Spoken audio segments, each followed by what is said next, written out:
Welcome, ladies and gentlemen, to World of Wrestling, here to discuss the November 25th, 2020 AEW Dynamite episode. We're here to review this episode, of course, as always, week to week. Every Wednesday, you can always catch an AEW Dynamite review by me, yours truly, World of Wrestling, here to discuss what happened on the show. This show's main event was really not all that great. I didn't particularly care for the main event. I think something else could have been more useful for the main event.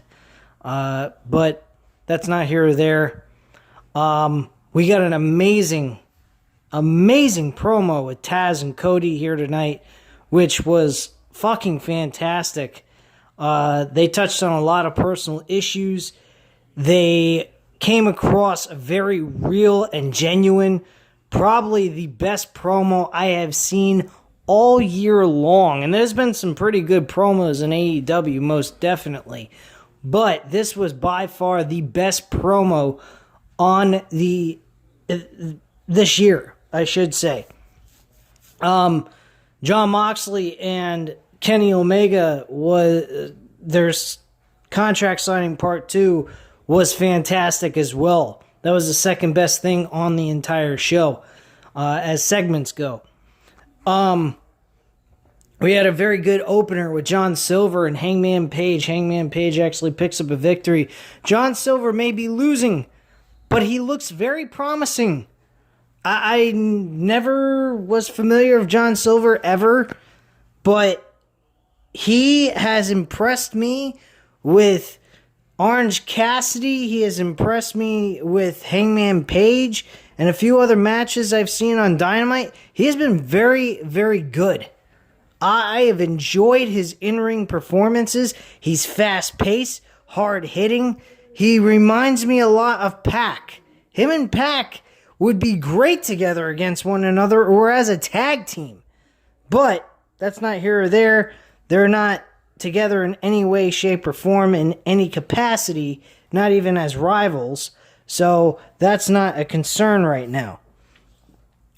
But yes, Hangman Page wins the opener to the show. Very good matchup. I would even give that a 4 out of 5 stars. That was hard-hitting, fast-paced action, back and forth, very smooth. It didn't seem like they were slowing down or making things seem like they had to hesitate and wait to perform their moves. A lot of the time that I saw throughout that entire match was very fluid, and it flowed very well. I liked both of them together in the ring. And after the match was over, Dark Order heads out to the ring with Evil Uno. And he actually discussed to Page about being a very strong group called the Elite for a while. But he tried to leave, and they didn't let him go. If that's not a cult, I don't know what is. Uno says if Page wants to join them, he and his friends are here for Page. Uno continues that if he's interested, Page knows where to find them. So we got the Dark Order trying to recruit Page. I don't see Page as part of the Dark Order. I really can't see that. I don't think that's a place for him. He'll fall behind Brody Lee, and that's not a place he needs to be. If he was to be part of that group, he would have to be the leader, and I don't see Brody Lee losing his leadership of that group. So I would not do that whatsoever.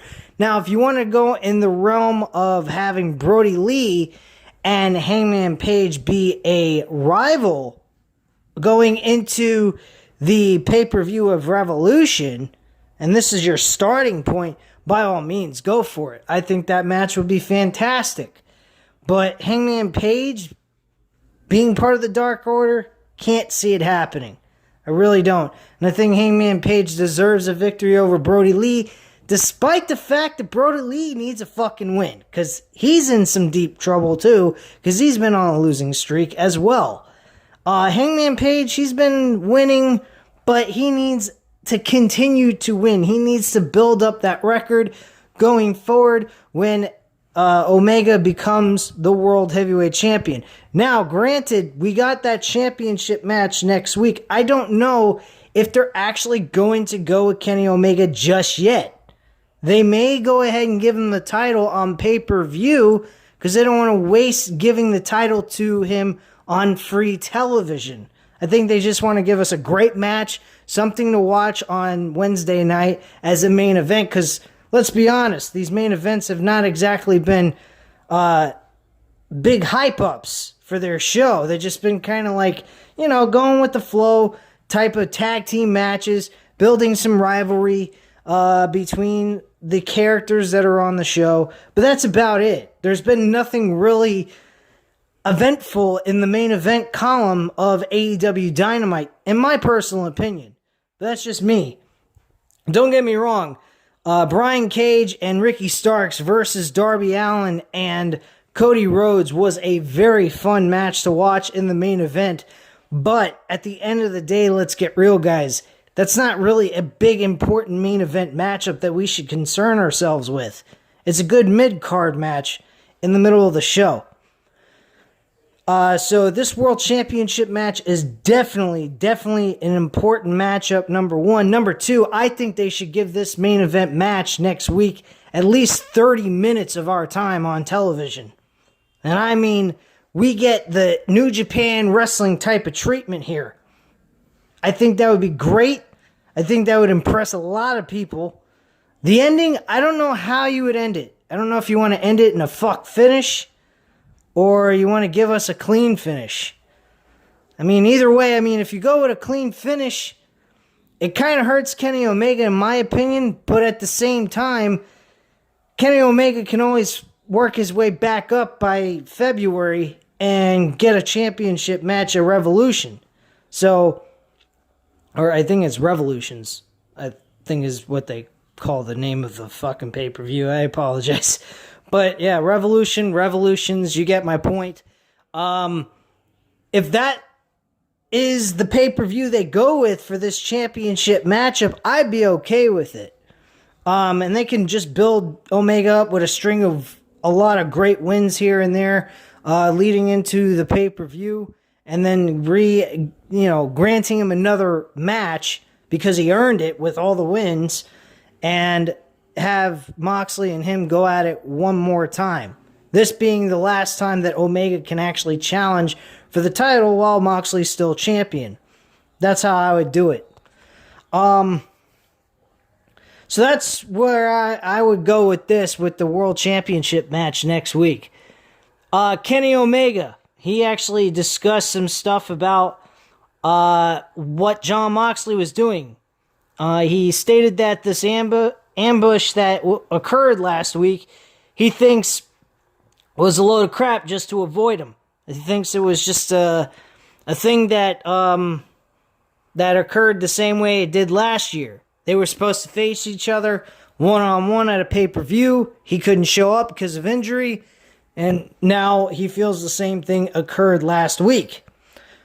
So, kind of goes on and on saying, yeah, you're a good guy and all, but your dad, I don't know, maybe he was a soft guy. But at the end of the day, I think probably my dad could kick your dad's ass. That's what he kind of said. He also discussed about Moxley's in-ring wrestling ability. He thinks that he should take the garbage wrestling with the thumbtacks, the tables, the chairs, and all that, and put that aside and have a straight-up one-on-one wrestling match. Pinfall, submission, or basically knocking him unconscious with a stranglehold of some sort. And that's pretty much what he has to say in that segment. He touches a lot, like I just said, he touched on his dad, which got very personal. And later on, I'll explain what happened there. But you get my drift. So, they announced that also Darby Allin and Cody will be going up against Ricky Starks and the Powerhouse Hobbs. They changed the name Will Hobbs to just Powerhouse Hobbs. I don't know about the name change. I think they could have kept the Will Hobbs in there and made Powerhouse like his middle nickname sort of thing, like Will the Powerhouse Hobbs, kind of do something like that. But the Powerhouse Hobbs thing, that's kind of stupid. They might as well just call him the Powerhouse and just get rid of Hobbs too. Sounds a little stupid.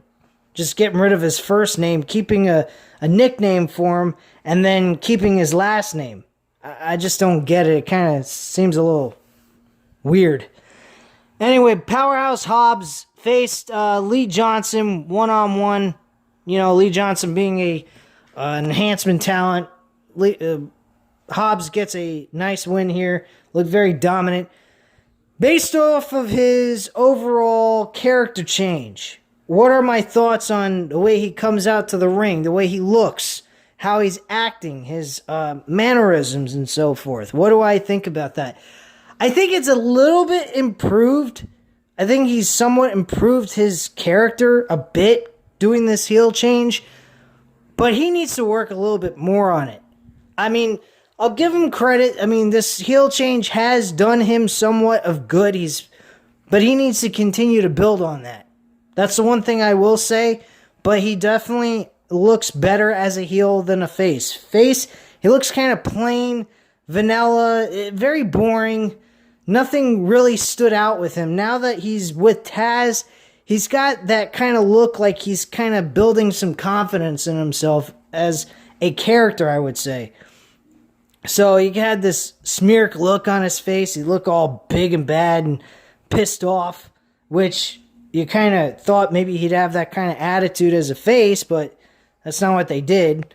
But he definitely looks kind of impressive, a little bit intimidating based on his facial features and so forth. But in-ring ability could use a little bit of improvement as well.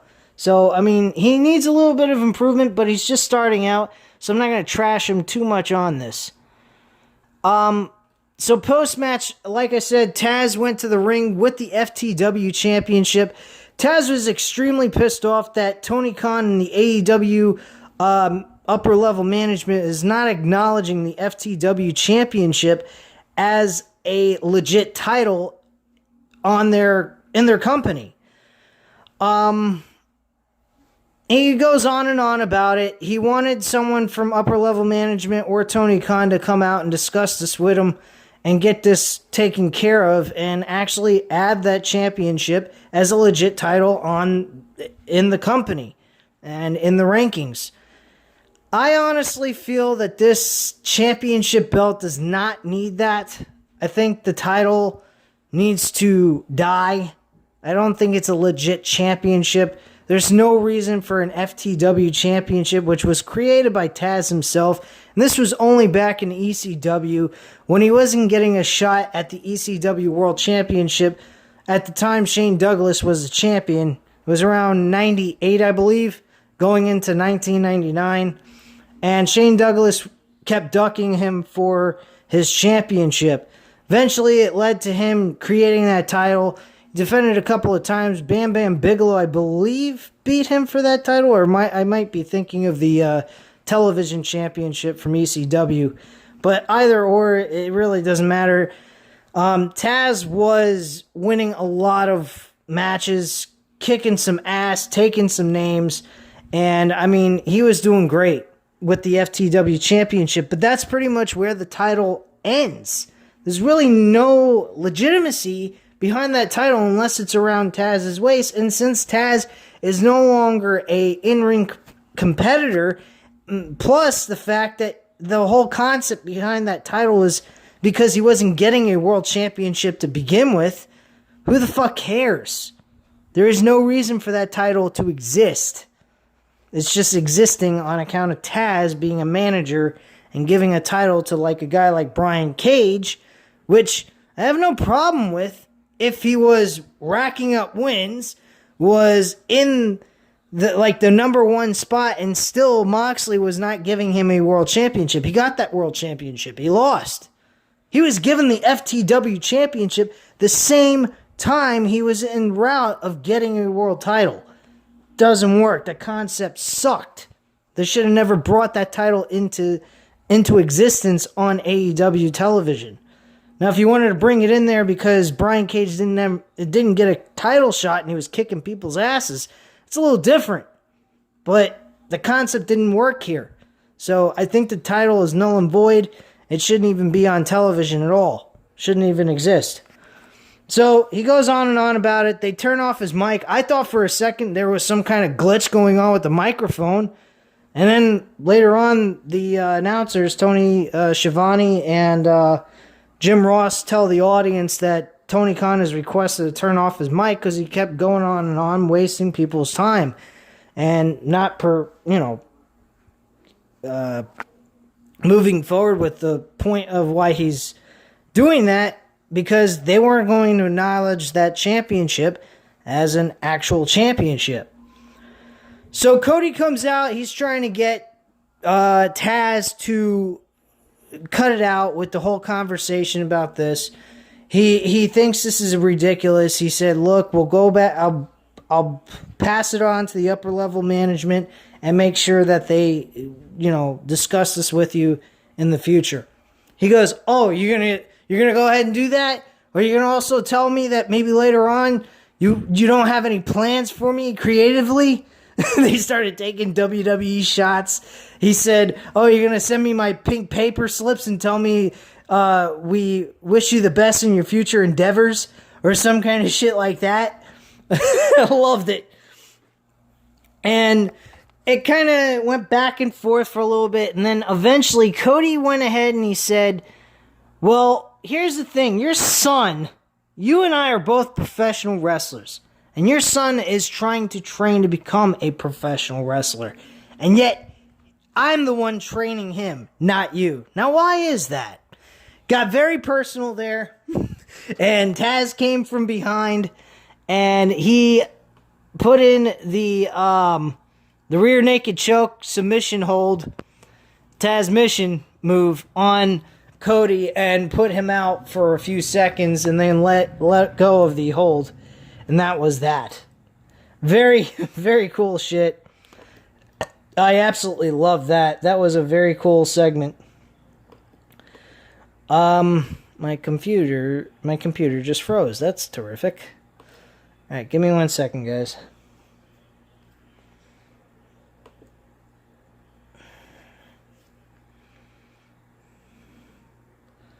Alright. So let's go through this here and continue where we left off, if I can even get there. Come on, computer. Let me get to where I need to be.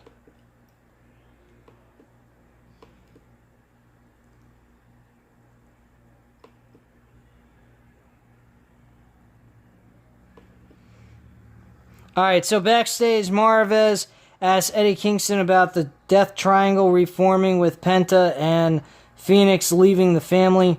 Kingston actually says he's really disappointed in Penta. He's not really pissed off or mad, but Phoenix leaving didn't surprise him at all. Tells Pac that things have changed since he was around here. Things aren't over until he says so. Moxley then shows up, and Kingston immediately stops talking. Kingston tells Moxley that he knows it wasn't him who ambushed him last week. Hold on. What the hell? Alright, so I was on the segment and then all of a sudden my page just flipped. This is fucked up. Alright, this is getting a little fucking bizarre. It's making it very difficult for me to read off what happened. Because I don't really take notes. I watch the show. I try to remember as much as I possibly can. And then I go ahead and have this thing from Wrestling Incorporated actually give me the segments so I can kind of touch on those things. Give me 1 second, guys. Sorry about this.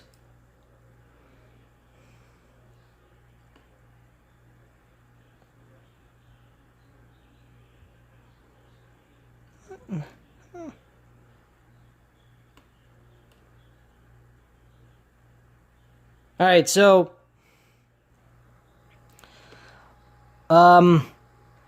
Kingston tells Moxley that he knows that it wasn't him who ambushed him last week.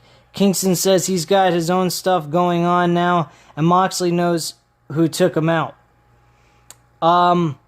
So we go then straight to Top Flight versus Hybrid 2. Hybrid 2 actually wins this match by submission. This match was a decent, solid tag team wrestling match. I'm going to give it a 3.5 out of 5 stars. Very solid, entertaining stuff. I have no complaints there. Let's try to scroll through this shit, if it'll allow me to. Alright, so post-match, Hybrid 2 continues to beat up Top Flight. Matt and Nick Jackson run out to the ring to chase the Hybrid 2 at this point. And I guess Hybrid 2 is now starting to get some television time. We're going to start seeing some more of Hybrid 2. I think that's a good move, number one. Number two, I was very impressed with them initially when they debuted on AEW last year, when they started having those month-to-month pay-per-views leading into October. So I thought they were doing fantastic work there, and all of a sudden they were just taken off of television, which I don't understand why they were. Now they're starting to be utilized again on AEW Dynamite here, which I hope they continue to do after this episode. So I hope we get to continue to see good things from these guys. Backstage, though, we had Nyla Rose and Vicky Guerrero talk about nepotism, and Guerrero says the practice of the sounds a lot like what Brandy Rhodes does with members of the roster, like Big Swole and Red Velvet. Vicky says Rose and Jade Gargel do what they want on their own, and it looks like Brandy's business plan isn't working out after she got her arm stomped out last week by Gargel. And that's pretty much that. Big whoop. We had FTR have a segment on the show talking about their loss to the Young Bucks at Full Gear. Wheeler says he doesn't know. Okay, the writer fucked up here. I don't know what the hell they're saying. Wheeler says he doesn't how good others thought. He doesn't know how others thought of the match. That it was the worst nights of their life.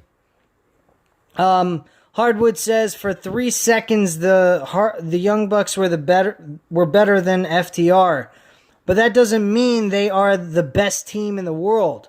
Hardwood says he needs those titles. Tully Blanchard says it's their destiny to win back the titles, and the Young Bucks should fear the revolution. I think that was a beautiful promo by them. Number two, it brought some importance to the AEW Television Championship. That is something that is always needed. Yes, the shows are fixed. Best way to go ahead and make titles seem important is the desire to win them. Without the desire and want and need to become a world champion on the show, what is the point of the championship to begin with? There is none. So there you go. Next thing was Chris Jericho and Jake Hager versus Christopher Daniel and Frankie Kazarian. This match was alright. It looks like the Inner Circle are working very well together. There's no friction going on between MJF and the rest of the group of the Inner Circle. They looked like they were working very well together. Sammy Guevara didn't seem to have issues with MJF, which they were showing some, signs of that. I mean, they were even shitting on each other in Las Vegas from last week. So, I mean, personally, I'm not quite sure where they're going with this, but right now things are looking good for the Inner Circle. This could always change, though, in a blink of an eye. You never know. But yeah, MJF went ahead. He helped his team. Referee's back was turned. He put the AEW diamond ring on his finger, punched, I think, Frankie Kazarian in the face, and then after he punched him in the face, he was stunned for a little bit, and then Jericho hit the Judas Effect spinning elbow to Frankie Kazarian's head, and they got the 1-2-3 with Jake Hager taking the pin and getting the pinfall for his team. After the match was over, though, Frankie Kazarian cheap shot MJF, and we saw the Inner Circle come together as a unit and beat the shit out of both of these guys. Both Frankie Kazarian and Christopher Daniels. Scorpio Sky came out. He showed up and scared them all off. But one thing I will say that kind of made them look a little stupid. There was 7 guys in the ring. 1 guy with a chair. You don't think maybe somebody could stop him from swinging the chair and just kick the shit out of him too? I mean, they had a 7-on-1 advantage. A little stupid to me, but hey, I mean, I'm not going to be fucking, picky about it, but I thought that was a little fucked up. But in most cases, AEW goes ahead and does the right thing and make logical sense. Here, they kind of didn't, but I'll give them a pass here and let it go, but I thought I was kind of dumb. I do have to admit, SCU has fallen bad. They are not that good at all. They've been losing nonstop on television. Scorpio Sky has not been getting a good push at all. At first, he kind of looked like he was going to get a good push, and now he's just kind of sinking further and further down the hill, or down the tubes.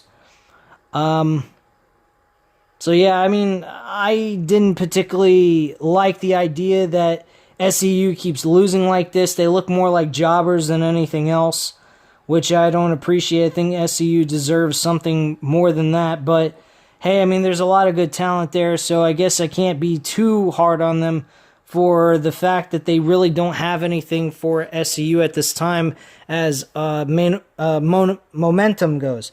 So, I apologize, I'm kind of messing up on what I'm trying to fucking say.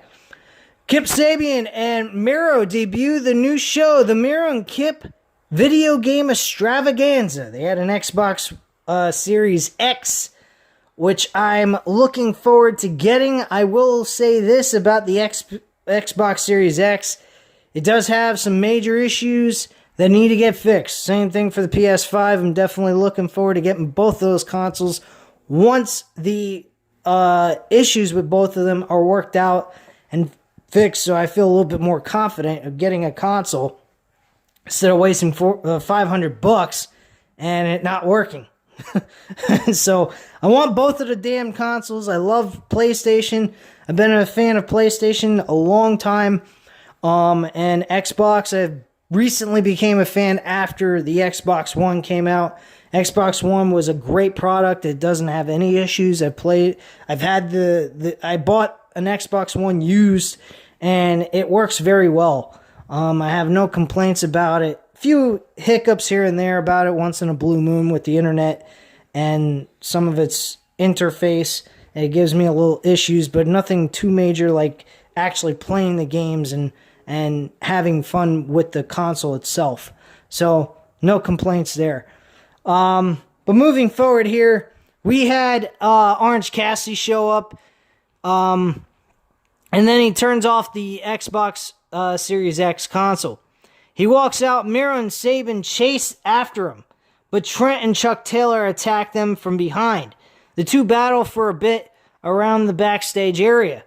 One part that I thought was absolutely fucking ridiculous, but funny at the same time, was Miro Rusev. Oh, this guy's fucking gone berserk. He actually goes up to the cameraman and says, "Get out of my way!" And he shakes the freaking camera like a madman, and then pushes the cameraman down to the ground and attacks Chuck Taylor and Trent, and we don't even know what the fuck happened. What a ridiculous load of shit. Anyway, moving forward here, we have the contract signing for the second time. I already mentioned this. Kenny Omega's coming out. He's doing his entrance. He's behind some kind of curtain, and you could see him in a shadow outline with the light shining on him from behind. And Jon Moxley comes from behind, and Kenny Omega doesn't even know that he's there. and he beats the shit out of him before they even get out to the ring. So he starts kicking his ass. He throws him into the ring. He throws him over the contract signing table. He throws his belt down, and he hits a paradigm shift right on the championship more than once. He did it twice. And he said, you know what, Kenny Omega, you're going to have to dig down deep to beat me. For 18 months, I have been kicking people's asses. For 18 months, people have had to climb me and outdo me and defeat me. And no one has really done that yet. And I've been world champion since February. You're going to have to dig down real deep in your heart to beat my ass. Because I'm coming to this episode of Dynamite and I'm going to beat the shit out of you, basically, was what he was saying. Real simple, straight to the point. He said, I know who kicked my ass. It was you. You set it up. You set up a hit on me, and you didn't get the job done. You kind of fucked up. So, next time you want to plan a hit on someone, come to me, and I got some guys from Philadelphia. They'll help you out with that. I thought that was pretty good. He goes ahead, he signs the contract, the deal is done. We have our championship set for next week. No problems, no questions asked. Backstage, we have the Inner Circle talking with Marvez. MJF is so mad about Frankie sucker punching him in the face. Jericho talks about winning fair and square tonight. Frankie put his hands on MJF after the match. Jericho says that all the fun and games are done. They're going back to beating up everyone on this roster. Jericho says for the first time ever, it will be Frankie Kazarian versus Chris Jericho on next week's show. That should be a really good matchup. I'm pretty certain these two guys are going to put on probably the second best match on the show. Possibly. We had Anna Jay versus Hikaru Shida for the AEW World Championship for the women's title. Quite frankly, wasn't surprised Shida retained her championship here. It was an okay match, not bad. It was good for what it was worth, and that's basically it. I'd say it was a 3 out of 5 stars. I'm being generous here. I may say like 2.5 out of 5 stars, but Anna Jay didn't do too bad, but she had some mishaps in the matchup. I didn't think much of her in-ring ability here. I think she needs a little bit more work, but she's improved over the last time she competed with Shida, so I have to admit that. Main event was Butcher and The Blade up against Pac and Ray Phoenix with Pentagon Jr. in the corner for Ray Phoenix and Pac. Butcher and The Blade win this matchup with a combination, a swinging, well, not a inverted, I would say an inverted cutter with a powerbomb combination, something that Batista and Randy Orton used to do when they were tag team partners in 2014. They would do an inverted RKO with a Batista bomb mixed together at the same time, and that's what they did here. So Butcher and the Blade actually win, connecting this move on Ray Phoenix. And Ray Phoenix was on the top rope, and Eddie Kingston was getting a little pissed off by the end of this match, so he decided to run towards the ring. The referee was distracted by the bunny, and he knocked him off the ring apron, and then they connected their tag team finisher. After the match was over, we had Death Triangle get beat up by Kingston's family. Bunny grabs a chair, and Kingston takes it. Kingston nails Pac with a DDT on the chair, not once, but twice.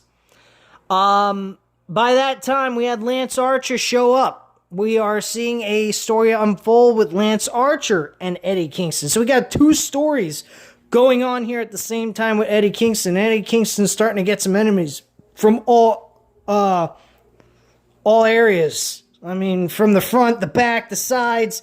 I mean, he's getting east, north, northwest, north, south, east, and west, man. He's getting it all over the place. So he's getting a lot of enemies, and they're having 2 stories now unfolding at the same time with Eddie Kingston. I think that's fucking great. They haven't done shit like that in professional wrestling. I haven't seen something like that done since the 90s with WWE. Or back in the day, they were called the WWF, which was a nice time in wrestling. But you get my point. So yeah, that's pretty much the overall consensus of this show. The main event was a 2.5 out of 5 stars. It was average. It wasn't all that great of a main event, but it wasn't terrible either. But next week's going to be really fun. It should be a blast. Look forward to seeing this World Championship match, and I hope it turns out to be really good, like pay-per-view type matchup that we're all looking forward to. So I definitely have high hopes on this match, and whatever the result is fine with me, just as long as maybe I hope for a clean finish. I think a fucked finish kind of would suck, especially if they go 30 minutes. So hopefully they go for a clean finish, and they make sense of it as well. But anyway, guys, at this time, you know what to do. Hit the like button if you like this video. Hit the subscribe button if you're not subscribed to the channel, of course. And leave a comment down below, and I'll definitely get back to you on that. And I thank you very much for watching. I hope you have a great night, guys. Bye.